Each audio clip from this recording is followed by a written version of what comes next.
Um, I didn't bother to clean up my mess or anything just yet. Um, but this video, I'm going to just try to explain to you real quickly how you can make one of these things for yourself. And it's really not that hard in principle. It's a little bit more difficult in practice. What you need is a sturdy base. First off, what you need is to build a box. Oh, I made it out of wood. It could be any sort of material. Maybe wood is the best material for it. But I made the box out of wood. And I have these doors that open up with these hinges. These little hinges right here. I don't know if you can see it. Let me turn on this light.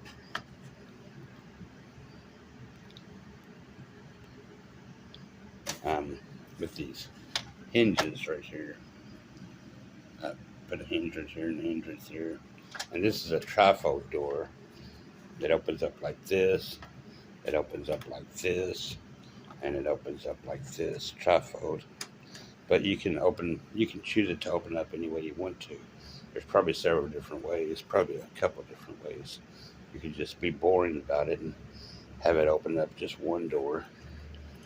Or you can probably have this whole top half to be hinged, to be fastened together and hinged at one side to open up, like an egg or something. But, so first you make the box. You choose how you want it to be opened up. Then you get a post. A PVC post is what I used. It could be any sort of post, I guess. I used PVC post and these metal flanges or whatever they are, metal angle irons or angle aluminums or whatever. You can buy those at a hardware store. This is a piece I have left over, and they're hard as heck to drill holes in, but you can do it as I've done. And you bend it out. You can I think I hammered it out to bend it out, and I used 3 of them for the 3 different bottom parts of it to hold it in place, to hold its weight. And there's another on the other side. And then I attach that to the PVC pipe, and then you need a supporting base. At first I used a Christmas tree base, but that wasn't really that strong. And then I had from an antique store, I bought a cigar smoker's stand, and I took off the top, and I just inserted the stand into the pipe, and I screwed it in at several different places. And the last thing I did, one of the last things, is that I doubled up on the egg crate parabolic lenses. Is what it's called, but it's you can find these for ceiling tile grids, lighting grids. And what would be neat, once you have the lights in, that's another thing you have to do, is determine what brightness of light you want. I think I chose a 930 lumen light, tape lights, to line the insides. You need to get some wood dowels, probably some cubic wood dowels, to fit these lumens onto. To fit these tape lights onto, tape them into adhesive if they have them on the back, because that one doesn't. And it didn't come with one. And then you put a glass top over it if you want to put anything inside there. So, well, okay, I'm getting too far.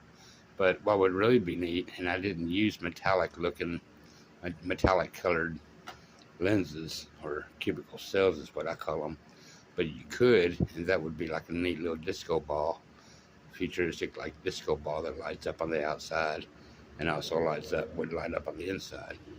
And I'll go ahead and hook this up to show you how it looks. And it's not in its final stages by any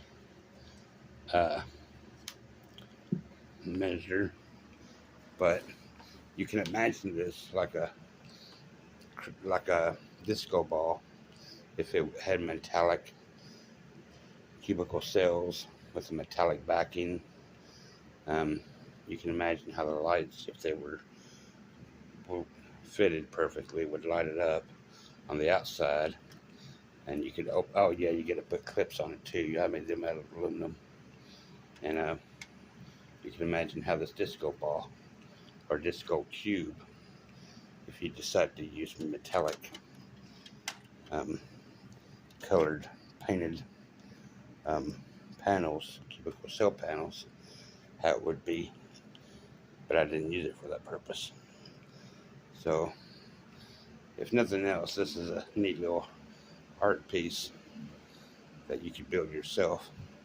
Easy in principle, hard in practice, or difficult in practice, but it can be done. And on a side note, if you wanted to make yourself a photo cube, I color coded it for my own special needs to determine where to take the pictures. But you can color it any way you want to. And have you ever thought of using dice for the joining corners of a cube? That might have some sort of mathematical use, but I'm not sure about it yet. But so I think I tried to explain the best way I could how to make your own one of these things. And one of these things is pretty simple. Those are clothes hanger wire that I snipped off and screwed into those cubes and glued them in, into those dice cubes and glued them in. So, well, if you want to make your own, then I think this is the best explanation that I can give for you. Well, thanks a lot. Bye.